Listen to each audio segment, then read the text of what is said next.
Assalamualaikum. Selamat datang ke Sembang Santai Kijib, yang mana Sembang Santai Kijib ni kita akan dengar individu-individu yang berjaya dekat Kijib Academy. Dan selepas Mak Ana boleh buat ucapan sepanjang satu perenggan kepada guru-guru anda yang tengah melihat video ini. Silakan. Man ana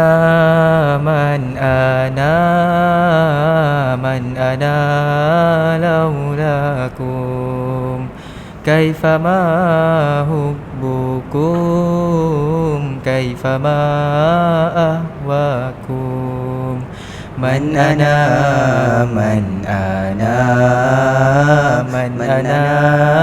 laulakum kaifama hubbukum kaifama ahwakum. Siapalah diriku tanpamu, oh bagaimanalah di kau tidak ku rindu. Siapalah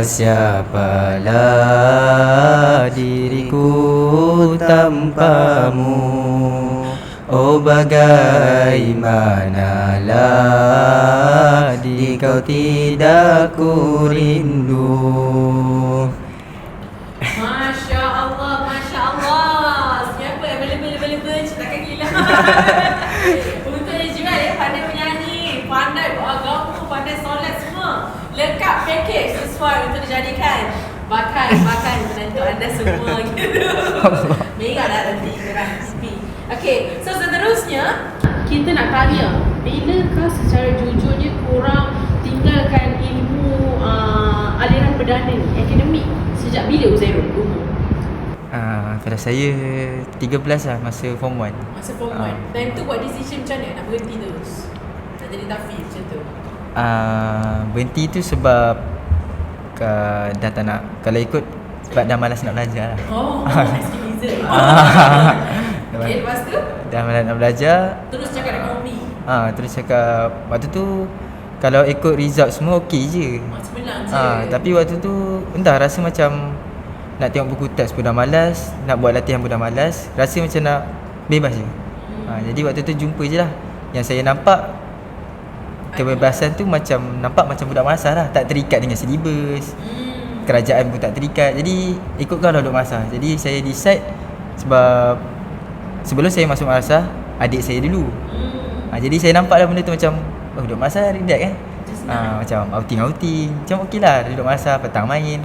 Jadi tu dah saya jumpa mak ayah saya, Ma nak masuk madrasah lah. Jadi masa first bagi tahu tu, mak ayah terkejut. Nak masuk madrasah? Kau kenapa? Mimpi ke apa ke? Tiba-tiba. Padahal mak duduk mungkin tak tahu. Jadi tiba-tiba. Jadi mak tanya, ni betul ke ni? Ke nak cuba-cuba ke? Lepas tu saya cakap dah tekad. Memang dah tak nak sekolah, nak masuk madrasah, nak fakwan. Jadi mak ayah tanya, okay, kalau betul mak akan cari madrasah lah. Oh, mak tak ada macam saya masuk madrasah? Tak ada.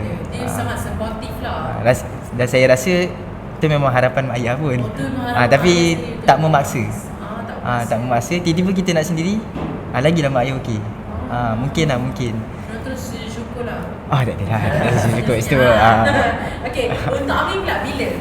Macam mana boleh lari dari akademik terus nak cari hafiz sebenarnya, sejujurnya? Sejujurnya, saya memang macam mana dididik, saya memang dididik sebab mak saya kan seorang hafizah. Jadi saya memang dah bila kecil tu selalu dimotivasikan, diberi galakan untuk masuk madrasah daripada awal persekolahan lah. Jadi bila saya pun bila nampak budak-budak tahfiz kan, jadi saya rasa macam ya Allah, suci kan bila saya dengar daripada mak ayah saya suruh masuk tahfiz kan, belajar Al-Quran. Jadi bila saya nampak budak-budak tahfiz, kadang-kadang saya rasa macam bilalah saya boleh jadi macam diorang, bila saya dapat pakai jubah macam gitu kan. Sebenarnya waktu berhenti sekolah tu waktu umur berapa? Saya berhenti sekolah masa umur 11 tahun. 11 tahun. Adakah dalam adik-beradik tu Amir dululah starter? Betul. Sebenarnya macam decide nak berhenti tu, nak jadi hafiz tu bila selain dia tengok dia orang macam bila lah nak jadi macam hafiz saya macam boleh terdetik tu. Macam saya cakap tadi, yang pertama sebab saya dah dididik, dah beri galakan untuk masuk madrasah, cuma tak ditekankan. Jadi perkara yang buat betul-betul saya nak masuk madrasah tu bila dah dekat dengan tahun UPSR. saya menduduki UPSR. Jadi saya takut nak ambil UPSR. Jadi saya ambil keputusan untuk berhenti dan Macam mana boleh takut tu sebab adik-beradik semua excel? betul. Atau Adik-beradik takut, tak cuba tapi takut. tak cuba tapi takut. Tapi SPM tak cuba untuk lari lah. Tak boleh cuba nak untuk lari. Tak boleh lari dah. Tak boleh nak lari. Untuk Zairul pun sama. Dah tak boleh lari dah. Memang inilah penamatnya. Dah tak ada jalan. Sebenarnya kita, contohlah korang tak jumpa Kim Jim kan. Kalau Allah tak takdirkan korang bertemu dengan Kim Jim, SPM kat Kim Jim, so korang akan wajib ambil SPM after ke atau macam mana sendiri? Dia kalau ikut guru-guru kami ni tak wajib pun ambil SPM. Kira kalau andai kata tak terjumpa Kip Jim ni, kira lepas belajar ikutlah, kalau nak ambil, tak nak. Ikutlah, tak kisah. Ikutlah. So ada tak sebelum ni senior korang cakap diorang pun ambil fast track juga kat luar, macam diorang ambil after SPM? Tak ada. Kalau Tak ada. sini kami tak ada. Tak ada. Memang kita orang lah batch pertama tu yang ambil. Korang yang batch pertama. Maksudnya diorang ambil kat luar, SPM kat luar. Yang macam Uzairul pernah cakap dia ambil anak dia SPM sampai beribu tu. Oh, itu Tu dia tanya Uzairul lah waktu tu. waktu tu saya dah habis SPM semua. Kebetulan waktu tu ada lawatan harian. Lawatan harian. Terjumpa dengan ada Mak Ayah ni lah. Mak Ayah dia kenal saya pun sebab dia kata nampak dekat page FB muka. Jadi dia tanya lah. Famous lah, viral. Adalah. Jadi dia tanya, oh ni yang ambil SPM, tahniah semua macam tu lah. Lepas tu dia tanya lah, macam mana SPM semua kan. Saya cakap tuition luar dekat Bukit Baru, kat Kim Jim semua. Jadi itulah,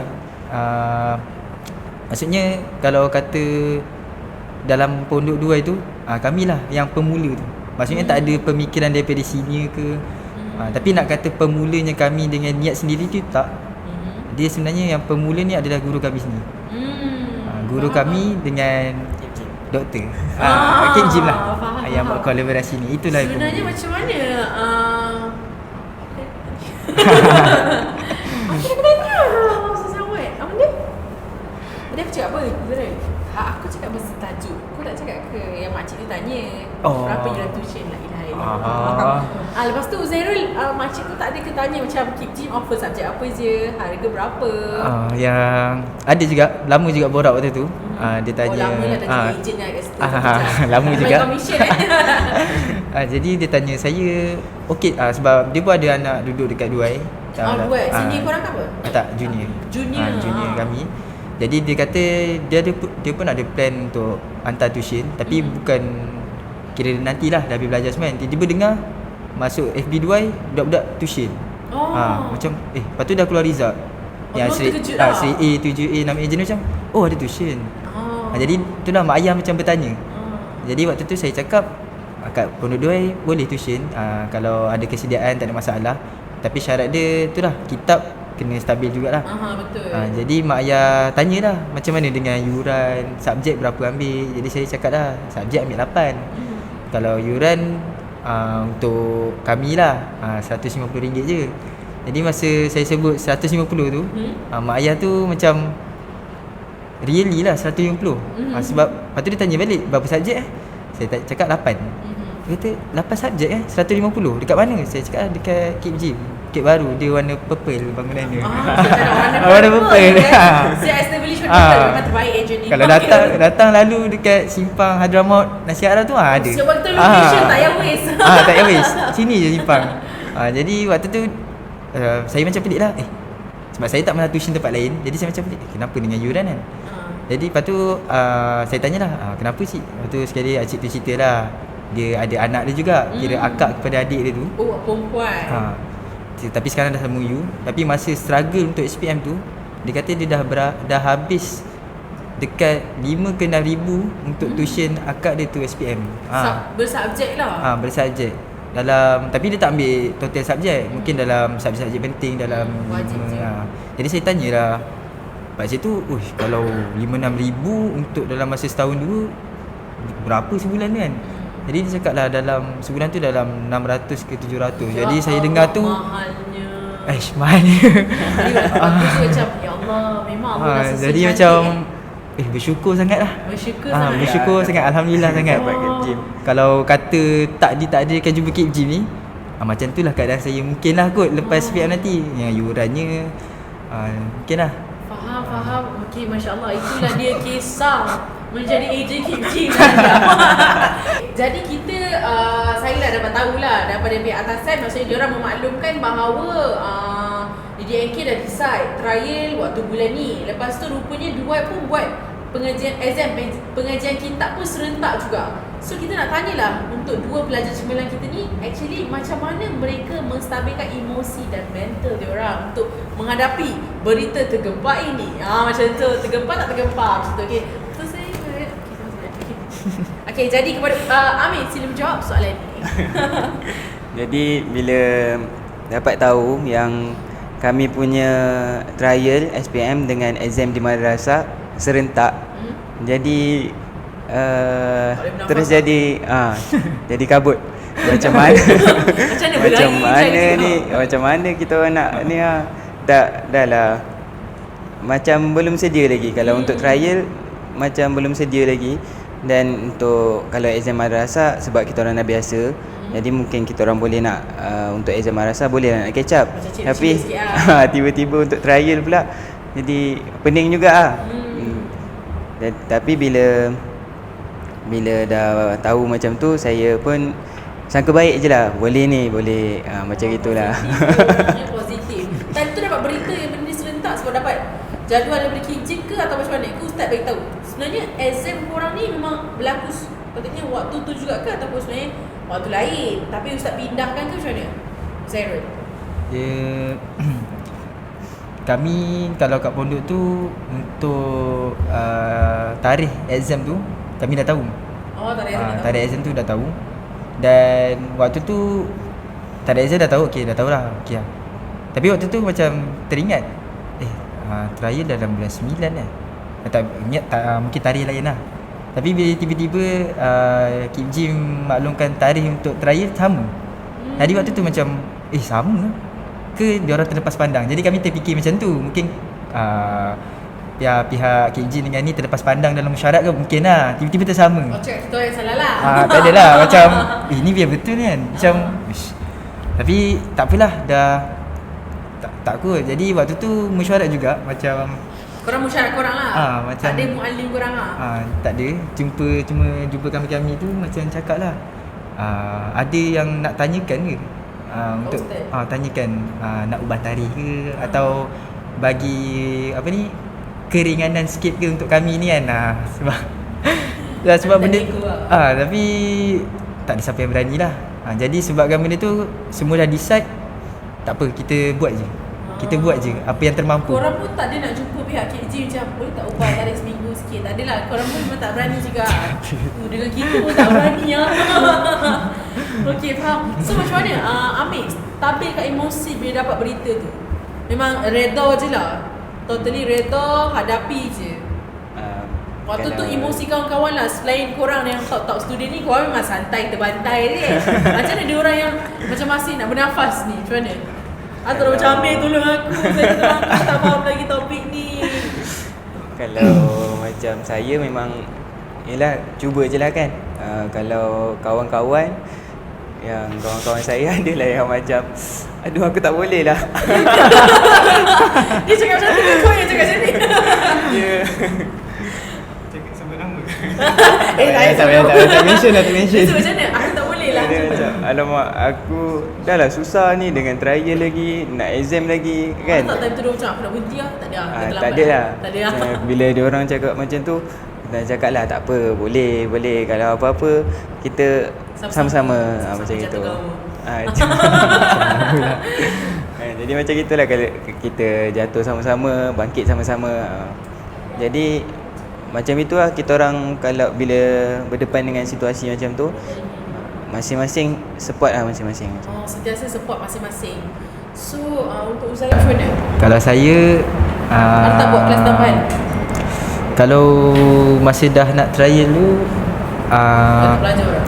saya nak cakap dia macam kami dah nak dekat trial ni, dalam masa yang sama nak exam. Jadi macam okay, nak dahulukan mana ni? Nak trial ke? Daripada gelap. nak trial ke? Kita ingat ke situasi tu. Nak trial ke nak exam? Nak trial ke nak exam? Jadi ingat balik Ustaz cakap, Ustaz kata untuk SPM buat yang terbaik. Tapi kalau seandainya kerana SPM ni lah kamu punya pengajian kitab ni jatuh, Ustaz akan berhentikan.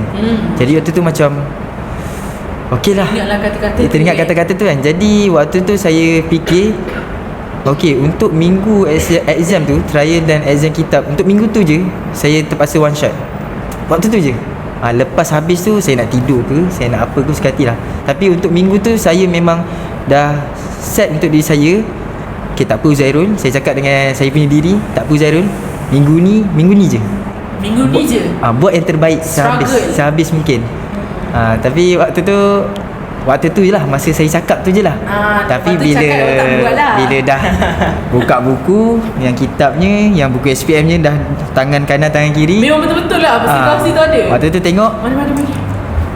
mat ke fiqah, mat ke hadis ke sains. Waktu tu dah okay, tak apa, buat sikit tutup, saya tidur.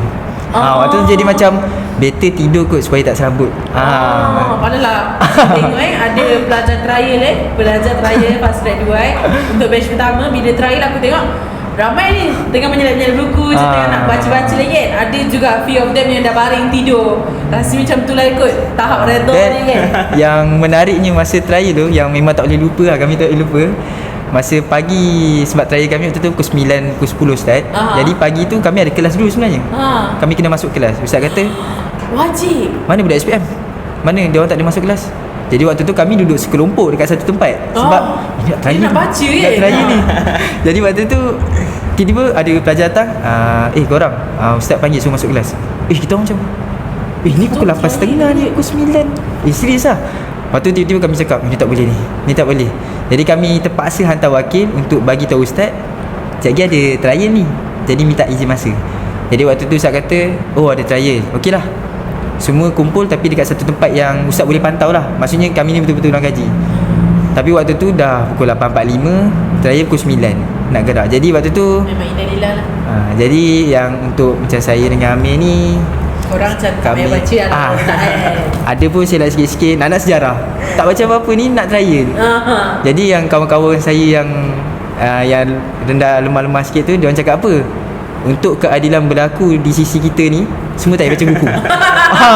Mana pandai. Waktu tu kita pun macam sebut nama dia tak dia kata, jadi kami macam, sebab kami ni okey lah, sepakat okey semua tak payah buka buku. Jadi pegang buku, tutup, letak dalam beg. Lepas tu dah pukul 9 terus gerak. Memang datang trial tu kosong. Buka paper tu apa ni? Allah. Apa ni? Banyak Allah je Allah. kan. Jawab je lah Allah. Itu dah yang tak boleh lupa lah kenangan tu. Sebagainya. Tapi time tu ada juga wakil yang berani. Boleh tak namakan wakil? Lah wakil yang berani tu. Siapa? Muhaimin lah yang pergi cakap kat Ustaz. Masya Allah. Inilah dia orang kata sebelumnya adanya kemanisan mesti melalui kepahitan. Kalau tak, tiadanya kemanisan. So kalau korang tengok, diorang memang struggle sangat-sangat. Jadi kita akan teruskan ke soalan yang seterusnya. Untuk Uzairul dan Amir, ada tak korang buat amalan ibadat sepanjang korang SPM ni? Ada tak macam korang ada doa korang sendiri ke, ataupun ada amalan duha, tahajud ke, berzikir ke, atau macam mana? Ada ke korang boleh share waktu-waktu mustajab doa, ataupun korang stick je dekat Duai punya jadual? Boleh tak ceritakan Amir? Untuk kalau amalan untuk SPM, jadi sepanjang saya menduduki SPM ni, saya stick juga dengan Duai punya amalan. Macam pagi sebelum subuh kami ada zikir. Zikir. Apa zikir tu? Dia ayatul hirzi. Ayatul hirzi ni ayat-ayat daripada Al-Quran. Jadi disusun oleh ulama. Dia fadilat dia untuk penjagaan. Jadi penjagaan apa? Penjagaan daripada penjagaan diri, penjagaan keluarga. Wow. Jadi Adakah dia macam panjang 1 to 2 page atau macam mana? Dia satu himpunan ringkas lah. Ada macam buku Satu kecil. A4 je lah. tak dia Dia ada panjang lah. Panjang lah. Nanti boleh kongsikan dia nak amalkan juga. Dia pun orang gila macam susah sangat kan amalan tu. Okay, lepas tu? Lepas tu macam lepas subuh pula amalan Pondok Duai, kami akan zikir tarikat. ada tarikat lah. Kami ikut tarikat Macam mana ni? Cistiyah. Cistiyah. Cistiyah? Cistiyah. Tarikat Cistiyah. Tarikat Cistiyah. Zikir juga? Zikir. Panjang jugalah. Dia kami buat 100, 50 kami buat la ilaha illallah La ilaha dan illallah 50 kali. And then yang tarikat tu apa? yang 50 kali lagi Allah Allah Allah. Allah Allah Allah Ulang 50 tu. kali. 50 kali. Oh, selepas subuh. Lepas subuh. Selepas subuh Allah Allah Allah dengan la ilaha illallah la ilaha illallah. Okay. And then lepas tu duha. Dan ada jugalah kalau duha bila saya kuat, saya buatlah.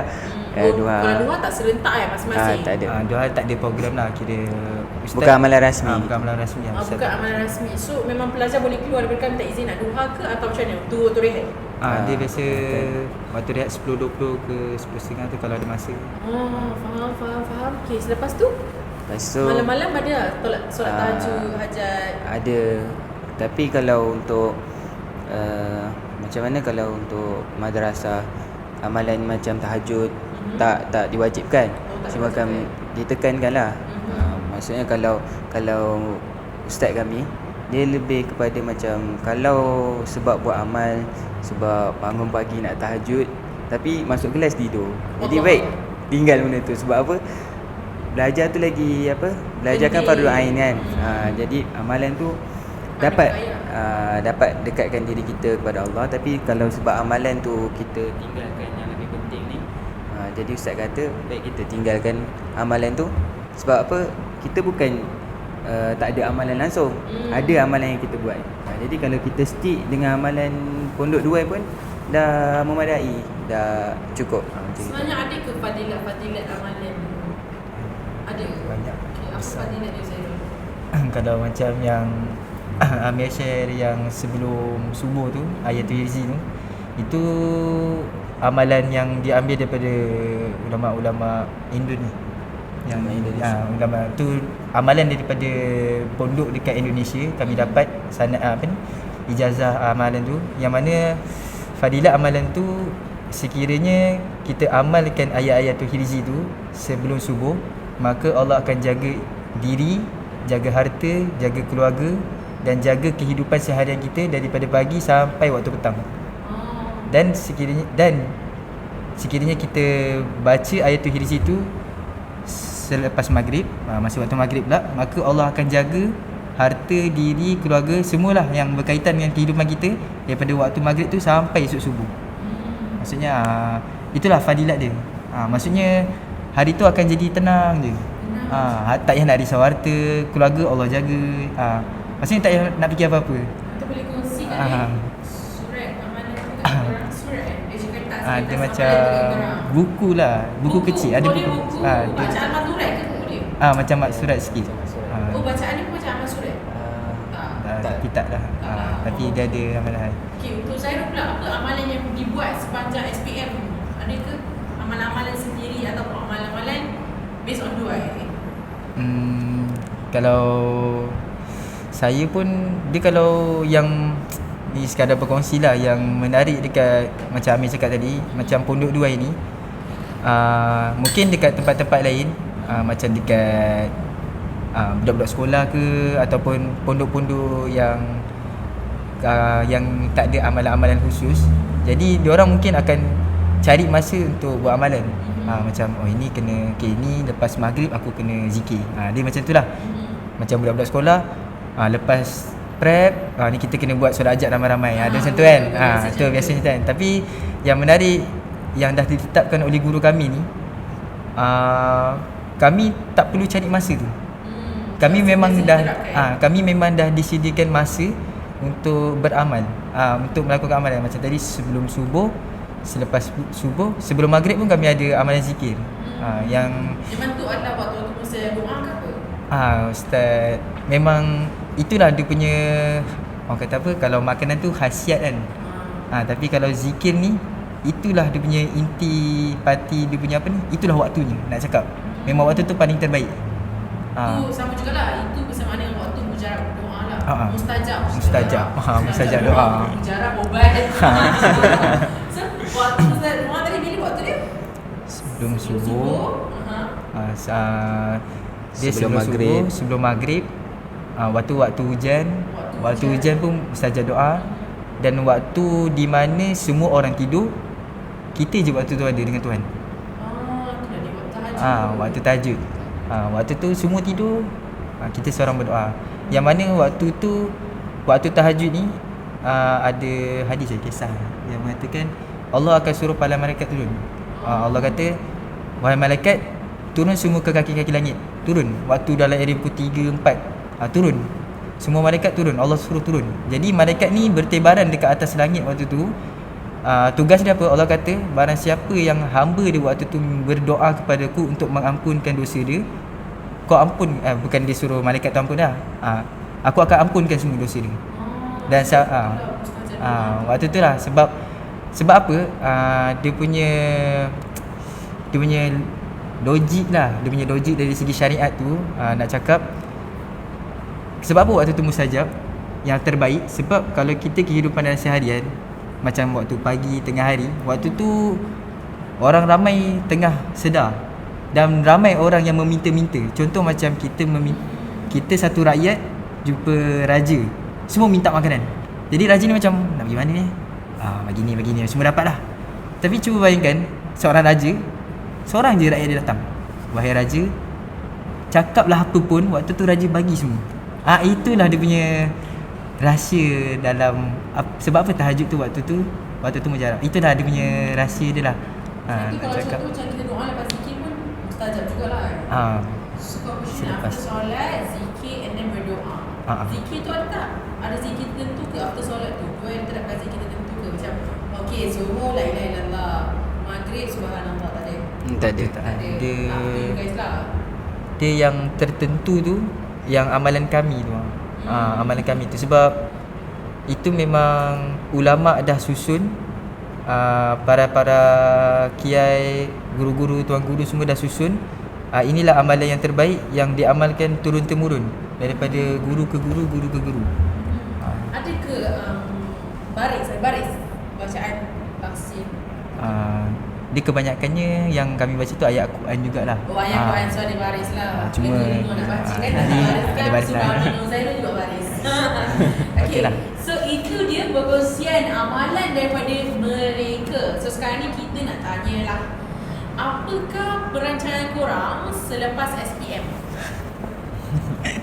Lepas tu boleh tak korang bagi semangat sikit dekat adik-adik korang yang dah berpasrah ke, berputus asa ke, yang nak melalui fasa-fasa seperti korang ni? Boleh tak bagikan kata-kata? Okay, sebenarnya Uzairul, after SPM ataupun after habis kitab ni lagi berapa tahun? 2 tahun? Lebih kurang lah. So lepas tu nak jadi apa? Kalau saya berniat, saya nak jadi seorang ustaz ataupun guru yang akan menyampaikan lah ilmu-ilmu yang saya dah pelajari, khususnya dalam ilmu agama dia. Jadi ahli falsafah lah. Itu kalau yang itu harapan saya. Harapan. Apa nama profesor tu? Dr. Syekh Said Ramadan Al-Buti. Buku dia apa dia tulis? Buku yang Uzairul baca dengan Ibrahim bertukar. Yang berkenaan buku tu. Dia dah dapatkan buku tu. Dia dapatkan di sini. Buku tajuk buku tu yang Syekh Said Ramadan Al-Buti tu buku lain lah. Tu buku falsafah, tapi yang buku saya baca yang Mereka cakap tadi tu buku karangan daripada Meja Koyu. Meja Koyu. Bukan buku sebelang benda. Dia cara orang berjaya berfikir. Cara orang berjaya berfikir. Nama buku tu buku Koyu. Cara berfikir orang berjaya. Penulis dia Meja Koyu. Dan saya dapat buku tu masa pergi PBKL. Masa PBKL. Dapat hadiah lah. Tak, saya beli. Beli. Kalau boleh, tapi kau mesti hadiahkan hadiah ambil. Tu ada juga. Tapi Nak jadi Okay, apa cerita-cerita Amir Yusof? Cerita sikit. Saya Ada bertanya ulama. Saya daripada kecil memang bercita-cita menjadi seorang guru lah, murabi. Maksudnya saya akan sampaikan ilmu yang saya ada kepada masyarakat. Tak kisahlah kat mana saya, contoh di masjid-masjid atau madrasah-madrasah atau di mana jabatan agama, sebab saya ambil aliran agama. Jadi saya ada juga harapan untuk jadi peguam syariah. Jadi insya-Allah saya juga akan usaha juga ke arah tu. Saya serahlah kepada Allah SWT, perancangan Allah SWT yang paling terbaik untuk saya. Masya-Allah, masya-Allah. Okey, boleh tak Amir dan Uzairul bagikan kata-kata semangat sikit dekat adik-adik ni, yang mana korang tahu dah kan, ada berita kita dapat adalah huruf pada Q dia mengundurkan diri sebab dia kata tak mampu kan. Tak mampu dah macam korang lah orang kata kan. So macam mana? Apa rahsia yang korang boleh kongsi kat diorang? Ada tak diorang rasa menyesal ke? Ada tak macam Amir dan Uzairul ada adik kan? Mairul dan Ibrahim. So ada tak adik-adik sini datang macam bang tak boleh bang. Macam mana bang? Macam mana? Apa yang korang berpesan kat diorang? Pesanlah pada sahabat-sahabat yang lain. Kalau saya, pesanan saya untuk batch kedua, macam saya pesan kepada Ibrahim, adik saya. Dia datang kat saya, dia jumpa, macam mana ni anda? Tak boleh lah cik, susah lah kan. Anda tak apa lah, anda pandai, macam gitulah dia kata.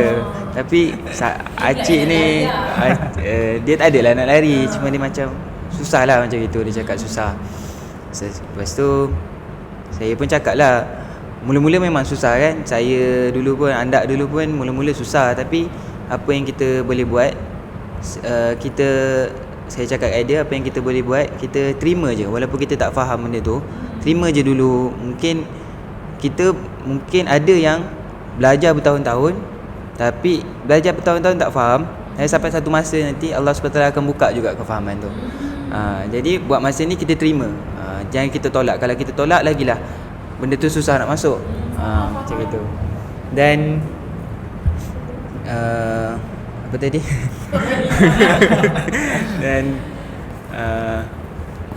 macam itulah, bila kalau susah macam mana pun, sebab korang yang dah pilih kan jalan ni, jadi tak boleh nak patah balik. Jangan jadi orang yang nak kata pengecut lah, sebab dah pandai pilih jalan. Jadi teruskan perjuangan. Jangan, orang kata jangan lari daripada medan perang, macam gitu. Itu ada kata-kata hikmatnya. Ada tak apa-apa hadis nak dikaitkan dengan kata-kata hikmat ni? Tak ada. Tak ada. Cerita Nabi tak ada lah. Konklusinya, jangan kita mudah keluar daripada medan peperangan. Okey, untuk Uzairul pula macam mana? Apa kata-kata hikmat? Contohlah Mairul kat depan ni, nak cakap apa kat Mairul? Bismillah. Jadi kisah yang hampir sama berkenaan dengan Mairul, adik saya. Kadang-kadang adalah dia kata, dia pernah sekali tu jumpa saya. Dia cakap masa awal-awal tu dia balik tuition, dia jumpa saya. Dia kata, dia panggil saya dia panggil saya Ifan lah. Ifan Ijat. Dia kata, Ifan, kata senang. Tu saya pun, dia marah kau Kau yang sudah masuk. Dia kata, Ifan, kata senang. Kata macam, apa yang senangnya? Ni lah SPM, kata ni sekali dah belajar tak faham apa kan, nak mat. Kata macam tu. Saya cakap dekat adik saya, macam nak cakap, macam Amir cakap tadi, kalau nak kata senang saya dulu tu, susah juga. Maksudnya, tapi saya waktu tu tak ada tempat mengadu. Macam nak jumpa adik pun tak ada, nak jumpa abang pun tak ada kan. Jadi saya motivasi di sini. Saya cakap dengan adik saya, SPM tu senang. Dan maksudnya jangan sempitkan otak kita ni dengan satu perkara, satu benda tu susah. Nampak math susah, nampak sains susah. Jangan sempitkan otak kita dengan benda tu je. Cakap je math senang, terima je, senang. Sampai satu masa tu, macam Amir cakap, Allah akan buka satu pintu ilmu tu. Dia akan terbuka sini macam, inilah dia. Tapi pintu ilmu tu tak akan terbuka tanpa usaha. Betul. Kalau kita just okey senang sampai bila pun tak ada lah. Jadi kalau dia orang nak marah saya, macam adik kata senang kan. Dia orang nak marah saya dan Amir dan kawan-kawan batch pertama dah alami benda tu. Kami dah alami. Nak tipu apa? Kami nak tipu apa? Jadi yang menariknya sejak lama ni, akhirnya dia orang cakap apa? Dia orang boleh berkongsi apa yang dia orang belajar. Balik tuition tu dia orang cakap, Fan tadi saya kan ini. Lepas tu bila saya dengar tu saya nampak. Maksudnya awal-awal macam kita baru lahir, orang cakap 1 tambah 1 2 kita pun apa ni? Susahnya. Tapi bila kita terima belajar benda tu akan datang. Jadi saya cakap adik saya, teruskan. Jangan mudah putus asa dan ingat perkara ni nampak secara zahirnya macam abang saya suruh masuk, mak suruh masuk, saya yang buat pilihan nak masuk kan. Tapi secara hakikatnya sebenarnya benda ni Allah yang pilih. Allah yang susun, Allah yang pilih. Allah yang pilih. Dalam ramai-ramai pondok 2 itu, dalam ramai-ramai dia nampak, contoh dia nampak batch kedua ni. Okey, Allah yang pilih. Allah kata okey 15 orang ni, 13 orang ni ambil SPM. Allah yang pilih sebenarnya. Tapi dengan perantaraan aku rasa nak ambil SPM ataupun Jeb pergi ambil SPM. Antara dua tu lah. Jadi bila saya cakap kat dia, bila Allah dah pilih, adakah Allah tu jahat ataupun Allah nak siksa kita? Allah nak kita ni yang buruk? Tak. Allah nampak apa yang bagus untuk masa hadapan kita, apa yang terbaik untuk kita. Sebab tu Allah pilih kita dalam 300 orang tu. Kita yang terpilih. Jadi itulah, pegang betul-betul benda tu, usaha yang terbaik. Selalu mengadu dengan Allah. Itulah. Masya-Allah. Tak tu Allah. Apa-apa Tak tu. Allah Apapun gitu. tak tu Allah. So korang kena ingatlah, sebenarnya kejayaan ni adalah satu pilihan. Dia bukan kebetulan. Betul tak? Macam korang sendiri, korang struggle. Macam apa yang akak lihat kan dekat majlis anugerah kecemerlangan, korang waktu praktis baca skrip tu korang macam tergugut kan. Tapi bila tiba-tiba kita orang tak sangka tau, bila korang berdiri kat stage, you guys like actually cry, tears out, menangis. Sebenarnya apa korang rasa ni? Ni adalah soalan yang terakhir lah. Boleh tak korang ceritakan, adakah korang teringat detik-detik kesusahan, struggle tu macam mana? Untuk Amir dulu, macam mana? Kamu boleh tiba-tiba ternangis sebab dengar Zara nangis, kau nangis. Macam mana? Macam mana saya waktu bagi ucapan tu, macam bila saya, maksud saya bila kenang balik kan, kita punya macam mana kita struggle, kita susah payah. Saya ingat balik macam mana dengan cikgu-cikgu, dengan kawan-kawan, dengan ustaz-ustaz di madrasah. Jadi bila teringat balik tu, dia datang rasa puas lah dalam diri. Dan part yang buat saya menangis tu bila saya ingat family saya. Walaupun macam saya berucap masa tu, saya malam tu mak saya tak dapat hadir sebab sakit, ayah saya pun tak dapat datang sebab tengah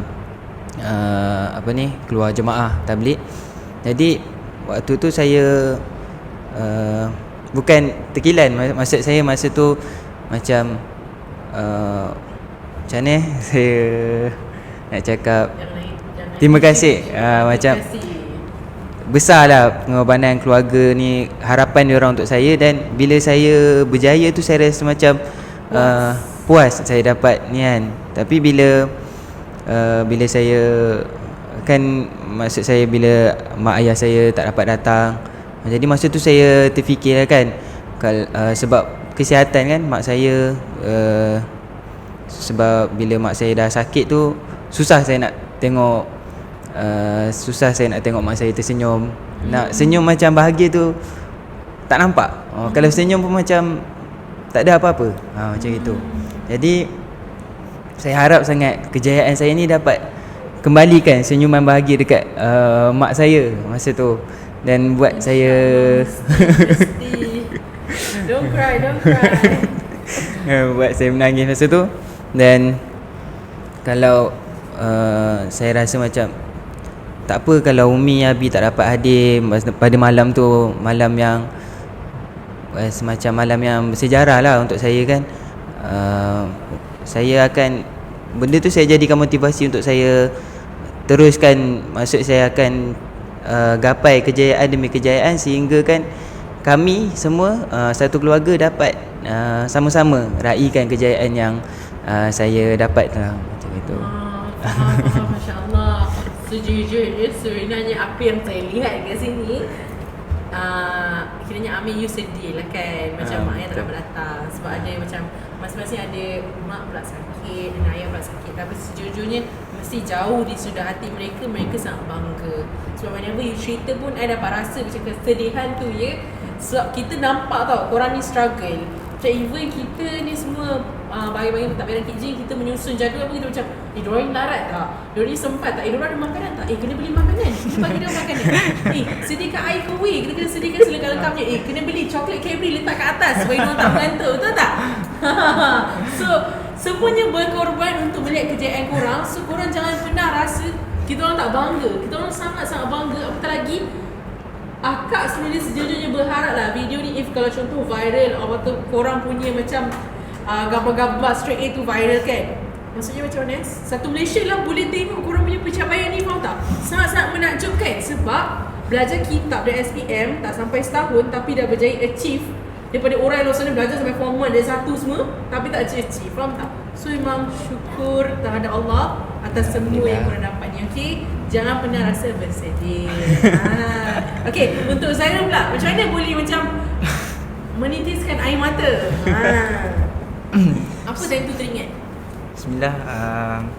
Saya ni jenis cepat sensitif lah saya. Sensitif. Maksudnya biasa ya, sensitif. kalau benda yang melibatkan guru, benda yang melibatkan ibu bapa, benda yang melibatkan usaha orang untuk nampak kita ni berjaya, saya sensitif lah. Maksudnya saya tak boleh. Saya tak boleh. Memang kalau sebut je saya dah Jangan. Jadi waktu tu lah masa tengah bagi ucapan tu, yelah saya berada di hadapan. Saya kalau betul lah waktu tu sebenarnya saya tak nak tengok depan. Lagu Sebab pula sedih kan? bila saya tengok depan, saya akan nampak guru, saya akan nampak kawan-kawan, saya akan nampak doktor, saya akan nampak akak-akak gym, saya akan nampak ibu bapa saya. Jadi waktu tu saya tak nak tengok depan. Saya nak bercakap je, pandang teks. Tapi waktu tu tak boleh lah kan. Jadi saya macam ketepikan teks, cakap sendiri. Jadi saya lah, tak apalah, pandang depan. Pandang depan jugalah, cubalah. Jadi bila saya pandang depan, yang first kali saya nampak, yang bukan saya nampak, saya cari ibu bapa saya. Saya tengok, saya pandang depan, saya tengok ada. Dan ibu bapa saya tengah pandang saya. Jadi waktu tu saya terus, kalau dalam minda tu kan, kalau dalam movie apa kan, dia macam flashback. Dia masuk semua. Cara diorang membesarkan korang. Jadi macam okay, tak apa. Tiba-tiba nampak guru-guru, nampak ustaz-ustaz saya. Jadi macam waktu saya pula ada kat depan kan. Jadi waktu tu yang sebenarnya buat saya rasa nak menangis. Saya tak tahu macam mana nak ucap terima kasih kat diorang. Macam macam nak cakap apa lah. Terima kasih tu macam tak cukup nak ucap tu. Macam murah sangat. Jumpa kan, terima kasih cikgu. Macam terima kasih. Bagilah satu yang 40 duit bernilai 4 juta ke, kereta Ferrari kan. Jadi macam bernilai lah benda tu kan. Jadi saya rasa macam terima kasih. Macam setimpal ke dengan apa yang diorang buat. Tu saya rasa macam sedih sangat lah. Jadi saya tak tahan. Itulah saya terus banjir. Dan macam Amir juga, yang saya jadi sedih tu sebab diorang tersenyum melihat kejayaan. Jadi macam lega. Macam Amir cakap puas. Puas lah, puas. Betul puas. Tahniah. Korang memang hebat. Jangan pernah download di korang sangat hebat. Jangan sedih kalau orang tak ada support korang. Semua orang mendoakan korang, okay? Amin. So itu sahaja untuk podcast kita hari ini. Sebelum kita menutup, kita nak minta lah diorang untuk review sikit macam mana fast track Keep Gym Academy. Gitu, jadi agent kejap. Okay, silakan. Ya, jadi untuk akhir podcast ni, kami semua, saya dan Amir lah, nak ucapkan jutaan terima kasih kepada guru-guru yang setahun bersama kami, tak sampai setahun pun, yang cuba buat apa saja untuk kami, cuba untuk menjadikan kami ni orang yang berjaya semua. Jadi terima kasih sangat-sangat. Tak mampu nak cakap apalah. Jadi terima kasih juga untuk doktor, Dr. Nolia, Dr. Mahdi, dan guru kami lah, Ustaz Budi dan Muallim Saleh, yang ada fikir untuk buat kolaborasi ni. Sampailah benda ni, program ni berjaya cemerlang lah. Jadi memang terima kasih sangat, Alhamdulillah. Dan tak lupa juga terima kasih untuk akak-akak Kim kami yang kalau tanpa korang mungkin benda ni tak lancar lah. Nak susun program, nak apa ni, nak buat ni, nak buat tu, nak buat ni, nak uruskan ni kan. Jadi semua main peranan lah. Sebenarnya kesimpulannya semua main peranan, dan saya nak ucapkan terima kasih pada semua pihak lah. Ibu bapa semua, sehabis-habis terima kasih. Dan ni just ucapan saya untuk adik-adik ataupun pelajar-pelajar yang kat luar tu, andai kata ada terfikir-fikir nak cari tempat tuition kan. Mungkin susah nak belajar kat sekolah, tak faham kan. Apa cikgu ajar ni tak faham kan. Jadi yang terfikir-fikir, yang mencari-cari dekat internet tu, mana tuition aku nak pergi ni kan. Yang ni okey ke? Dah pilih ni okey ke tak, ke dah masuk menyesal kan. Yang terfikir-fikir macam tu, tak perlu nak fikir-fikir. Masuk je KJ Academy. Masuk je. Sebab apa pilih KJ Academy? Sebab guru-guru yang disediakan semua memang yang terbaik. Yang mana guru-guru ni sendiri yang menanda kertas peperiksaan SPM sejak berapa lama tahunnya. Memang diorang ni pakar semua. Dan benda tu kami dah rasa sendiri. Dan dari segi fasiliti, yuran, semua best. Maksudnya KJ tak nak balik kan. Rasa macam jadi kalau terfikir macam saya cakap tadi, mana nak cari, ada di Bukit Baru ni. Dekat KJ Academy. Ma'assalamah wa ila liqa.